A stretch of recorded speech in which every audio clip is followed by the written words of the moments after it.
of what we've seen with herbicide carryover onto fall established cover crops. And what we did here, you know, we sprayed the herbicides at a normal time, came back in early September and planted these cover crops. In 2013, we had a lot of results. We had a lot of carryover. We saw stand loss, we saw overall biomass reduction in 2013, and then in 14 we had a lot more rainfall. We had, I think I looked at last night, we had over 14 inches of rainfall from herbicide application to establishment. But in 13 we had, I believe it was 5 inches of rain. So obviously, as you would expect, that's going to have a huge impact on what we see.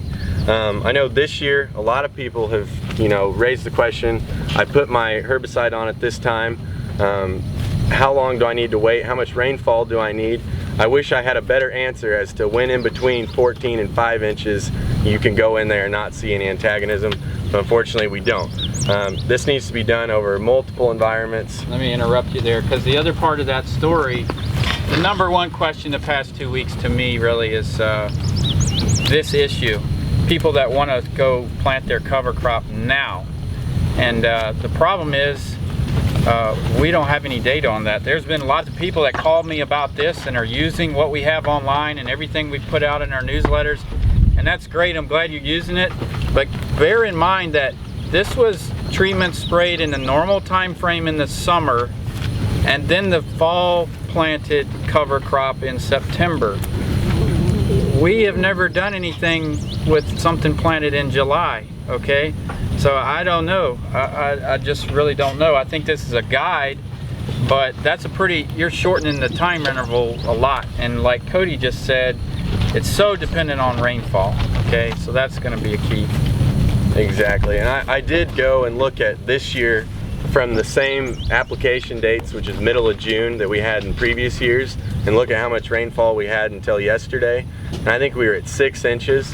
So, you know, if that's when you put your herbicide down and then you're wanting to establish now, you're probably gonna have some issues based on what we've seen with rainfall and time.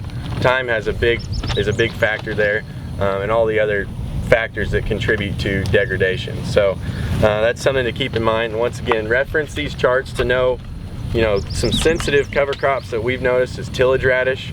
It's sensitive to a lot of different things. A lot of times it will come up and it will emerge, but it will be severely set back as far as biomass goes, which is, you know, if you're going to make the investment to have that flown on, it's not going to be what you want to see if it's stunted and yellow and not growing healthy because it's taking up herbicide. So that's something to note. Also, you know, Austrian peas, I know some people have been interested in that. We've seen that have some significant reduction. And just reference those charts. We got some pictures on page 22 of what I'm talking about there with tillage radish, as far as biomass reduction. Even in some cases there, some of those didn't even come up. So with that, does anyone have any questions?